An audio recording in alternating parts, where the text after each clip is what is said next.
मसाला और मसाले के सप्लाई का काम चलता था, तो वहाँ पर डेली कलेक्शन के लिए कभी इस इलाके में कभी इस इलाके में, साथ में मैं LIC में भी था, तो उसके लिए भी बीमा करने के लिए मैं इन सभी इलाकों में जाया करता था, अंदर अंदर के गांव में मैं जाया करता था।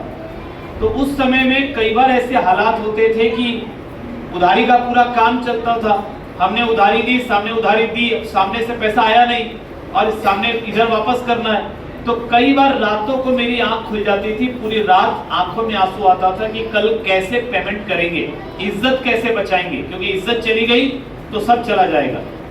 वो हालात देखे, उस हालातों में अपने सपनों को जिंदा रखा, और यही कारण है कि जब आज से मेरी समझ में आया, पहले तो मैंने भी मना किया। PK देवांगन जी लालबाग जगदलपुर में, जो सहारा इंडिया में काफी अच्छे बड़े मुकाम पे थे, जब उन्होंने मुझे आरसीएम बताया, रात को 12 बजे आए और आरसीएम का प्लान लेकर मेरे पास। अच्छा, आप कभी जाते हैं रात को 12 बजे किसी को प्लान दिखाने? कोई गया आज तक? एक बार हाथ खड़ा करके बताएंगे कोई अगर गया हो। कोई नहीं गया?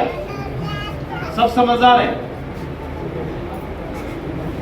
हम तो कई बार गए, रात को 12 बजे भी गए हैं, रात को 1 बजे भी प्लान दिखाया है, सुबह 5 बजे भी प्लान दिखाया है। और एक बात याद रखिएगा, समझदार लोग दाल रोटी चलाते हैं, पागल इतिहास बनाते हैं।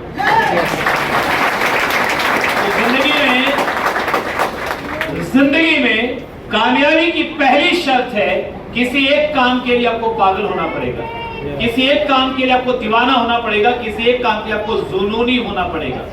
जब तक समझदारी का चोला पहनकर बैठे होंगे, तब तक केवल दाल रोटी चलेगी। जब तक वो काम करेंगे जो समझदार लोग करते हैं ना, तब तक दाल रोटी चलेगी। अगर आप जीवन बनाना चाहते हैं, सपने पूरे करना चाहते हैं, तो पागल बनना पड़ेगा। मुझे एक बात बताइए, भगत सिंह क्या थे, पागल थे या समझदार थे? पागल थे। 23 साल की उम्र में हंसते हंसते फांसी के फंदे को चूम लिया और अपने गले में डाल लिया। चेहरे पर एक शिकन नहीं, आंखों में एक आंसू नहीं, कोई अफसोस नहीं कि मेरी जिंदगी तो ऐसे ही 23 साल की उम्र में खत्म हो रही है। कोई डर नहीं, आंखों में कोई डर नहीं, 23 साल की उम्र में। और 23 साल की उम्र में जनरली उस समय के लड़के लड़कियां क्या कर रहे थे? कोई नौकरी की तलाश कर रहा था, कोई दुकान खोलकर बैठा था, कोई प्यार मोहब्बत के चक्कर में था। लेकिन इन सब से हटकर किसी एक दीवाने को देश की आजादी से मोहब्बत हो गई थी, जो मर मिटने के लिए तैयार था और हंसते हंसते 23 साल की उम्र में शहीद हो गया। ये कोई साधारण व्यक्ति, सामान्य व्यक्ति, समझदार व्यक्ति कर सकता है? नहीं। ये वही कर सकता है जो सच में पागल है अपने मकसद के लिए, जो सच में दीवाना है अपने मकसद के लिए, जो जुनूनी है। और यही कारण है कि हम भगत सिंह को रोज याद करते हैं। हेलो।